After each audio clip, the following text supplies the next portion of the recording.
La historia de España, como en la historia de Europa, como en la historia de América, como en la historia del mundo en general, y esto lo digo, ha habido diferentes ideologías. Dentro del ámbito, pues bueno, ha habido por un lado el capitalismo, que nació con los economistas, el socialismo, que nació en la época de Marx, siglo XIX, en contraposición de, del capitalismo. Otra ideología que también salió, el anarquismo. Bakunin fue la principal figura precursora de esa ideología, bueno, pues, en el cual bueno, hubo en la internacional, la primera internacional, bueno, disputas incluso entre el socialismo científico, como decía más, por un lado, y el anarquismo, por diferentes posturas y postulados que tenían cada uno diferente. Y bueno, luego también estaba, según el término socialista, que más denominaba al término socialista socialismo utópico. Estaba el capitalismo, como he dicho, de varias figuras, el liberalismo, y bueno, pues otros tipos de figuras diferentes, bueno, otro tipo de figuras diferentes en los ámbitos, pues como Adam Smith, eh, John Locke, Stuart Mill, mm, Thomas Malthus, entre otros, que fueron figuras, bueno, pues en la cual, bueno, pues se llevó a cabo, pues lo de la típica sentido que hoy se sigue comentando y hablando en política y en la historia de sistema privado, sistema público, propiedad privada, propiedad pública.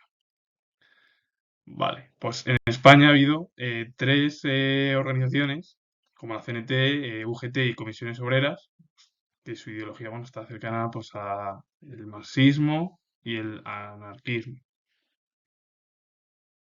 La CNT, Confederación de Sindicatos de Ideología Anarquista, pertenece a la rama anarcosindicalista de España.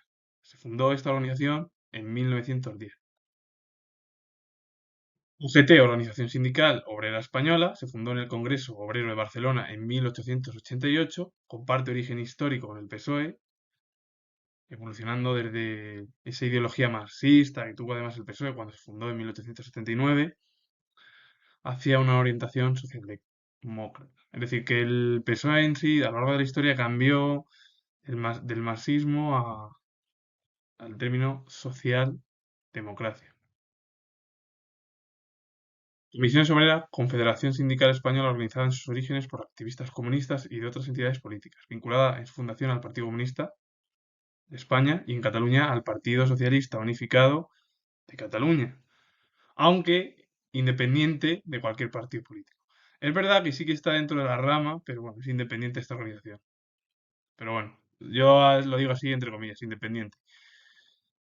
Hoy en día en España es la fuerza mayoritaria pues, que tiene mayor poder en torno a sindicalismo, etcétera, etcétera, etcétera, y que se fundó en 1962, cierto. Se fundó después de UGT. UGT se fundó como una organización de los trabajadores.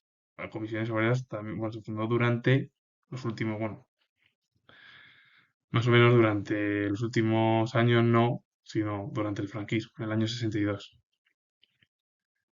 En torno a la ideología, la propia organización se entiende al final, se sabe por dónde va, es una construcción de una sociedad socialista, igualitaria, etcétera, etcétera. Por eso es contraria a esa sociedad capitalista, que es, según el capitalismo, es la propiedad privada. Claro, las organizaciones están, bueno, sobre todo comisiones obreras y algunas están en contra de esa propiedad privada.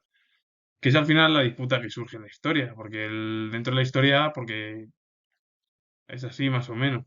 Hablando de todo ello, la política y la historia dicen que sí, que pueden tener ramas diferentes, pero vamos, para mí, que yo soy historiador, es algo pues, similar, que siguen por el mismo camino. Porque sin historia no se puede entender el periodo político o cualquier ideología política sin historia, es decir, que ambas van unidas. Sobre todo esto pasó en el siglo XIX, más ya lo dijo claramente cuál era bueno, el método que él quería, una sociedad igualitaria, ninguna figura era importante, solo la economía, que luego, bueno, Lenin y etcétera, etcétera, en la Unión Soviética y en otros países, cuando se produjo la Guerra Fría, bueno, pues plasmó ese ideal. Aunque Lenin cogió algunas cosas. Está claro de que no cogió todo de más. Pero bueno, cogió lo más importante de las ideas. En torno al capitalismo es todo lo contrario, es ese liberalismo, esa propiedad privada.